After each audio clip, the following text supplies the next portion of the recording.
హైదరాబాద్ ఉప్పల్లో మూసీ నది ఉప్పొంగింది.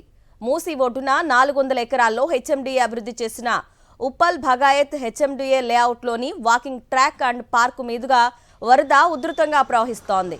దీంతో ప్రజలు తీవ్ర ఇబ్బందులు ఎదుర్కొంటున్నారు.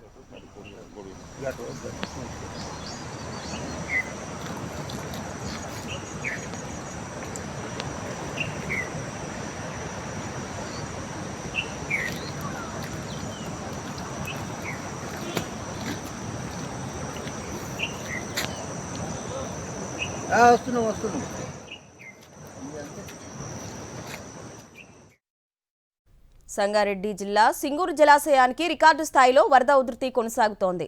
ప్రాజెక్టుకు ఇన్ఫ్లో 90,431 క్యూసెక్కులుగా ఉండగా అధికారులు 10 గేట్లను 2 మీటర్ల ఎత్తి 86,998 క్యూసెక్కుల నీటిని మంజీరా నదిలోకి విడుదల చేస్తున్నారు. దీంతో మంజీరా నదిపై నిర్మించిన వంతెనలు వరద ప్రవాహంలో మునిగిపోయాయి. ఆల్మాయిపేట శివార్లో ఉన్న బ్రిడ్జిపై నుండి వరద నీరు వెళ్తుండటంతో రాకపోకలు నిలిచిపోయాయి. రాయకోడ్ మండలంలో పిట్టవాగు ఉధృతంగా ప్రవహిస్తోంది. ఆందోల్లో వాగులు వంకలు పొంగిపొర్లుతున్నాయి. ఆందోల్ అన్నాసాగర్ చెరువులు నిండు కొండలా మారి మత్తడి దుంకుతున్నాయి. దీంతో వరద నీరంతా రోడ్డుపై నుండి ప్రవహిస్తూ పంట పొలాలను ముంచెత్తుతున్నాయి.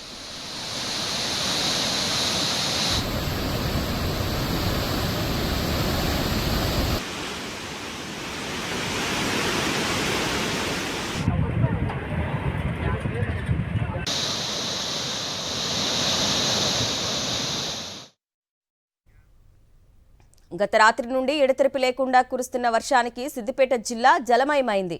చేర్యాల, కొమ్మరవెల్లి, మద్దూర్, దూల్మిట్ట మండలాల్లోని పలు గ్రామాల్లో చెరువులు, కుంటలు నిండి అలుగుపారుతున్నాయి. చేర్యాల పట్టణ గాంధీ కూడలి వద్ద బ్రిడ్జి నిర్మాణం జరుగుతుండగా చేర్యాల నుండి కడవేర్గు వెళ్లే దారిలో భారీగా వర్షపు నీరు ఇళ్లల్లోకి చేరింది. సిద్దిపేట జనగామ ప్రధాన రహదారిపై దుకాణదారులు, ఇళ్ల యజమానులు నిరసన వ్యక్తం చేశారు. చేర్యాల మండలం తాడూరు వాగు అలుగు పారడంతో పలు గ్రామాలకు రాకపోకలు నిలిచిపోయాయి. మద్దూరు మండలం గాగిల్లాపూర్ చెరువు మత్తడి దూకడంతో చేర్యాల హుస్నాబాద్ ప్రధాన రహదారిపై రాకపోకలు నిలిచిపోయాయి. దూలిమిట్ట మండలం లింగాపూర్ చెక్ డ్యాం, కూటిగల్ల నలవ్ చెరువు అలుగు పారుతున్నాయి.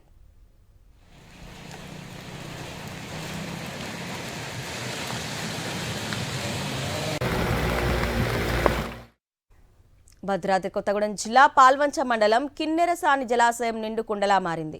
ఎగువ ప్రాంతాల నుంచి భారీగా వరద నీరు పోటెత్తడంతో అప్రమత్తమైన అధికారులు 3 గేట్లను ఎత్తి 15,000 క్యూసెక్కుల నీటిని దిగువకు విడుదల చేశారు. కిన్నెరసానిలోకి 13,000 క్యూసెక్కుల ఇన్ఫ్లో కొనసాగుతోంది. జలాశయం పూర్తి స్థాయి సామర్థ్యం 407 అడుగులు కాగా ప్రస్తుతం నీటి మట్టం 405.50 అడుగులకు చేరుకుంది.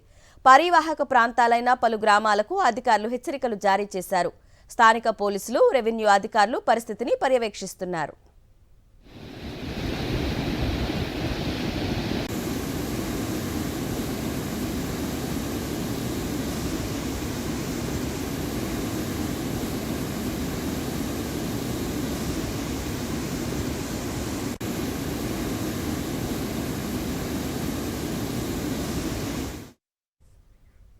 నంద్యాల జిల్లాలోని ఆత్మకూరు, పాములపాడు, కొత్తపల్లి, వెలుగోడు మండలాలలో తెల్లవారుజాము నుండి ఎడతెరిపి లేకుండా భారీ వర్షం కురుస్తుంది. ఆత్మకూరు మండలంలోని సిద్ధాపురం చెరువు నుండి అలుగు పారుతోంది. దీంతో కర్నూలు, గుంటూరు రహదారిపై 2 అడుగుల మేర నీరు ప్రవహిస్తుండటంతో రాకపోకలు పూర్తిగా నిలిచిపోయాయి. కర్నూలు నుండి ఆత్మకూరు మీదుగా శ్రీశైలం, విజయవాడ, గుంటూరు వెళ్లే వాహనాలను నంద్యాల, గిద్దలూరు మీదుగా దారి మళ్లించారు. విజయవాడ, గుంటూరు నుండి వచ్చే వాహనాలను దోర్నాల వద్ద గిద్దలూరు మీదుగా నంద్యాల వైపు దారి మళ్లించినట్టు పోలీసులు తెలిపారు. రాత్రి వేళలో ఎవరూ రోడ్డు దాటే ప్రయత్నాలు చేయొద్దని పోలీసులు హెచ్చరించారు.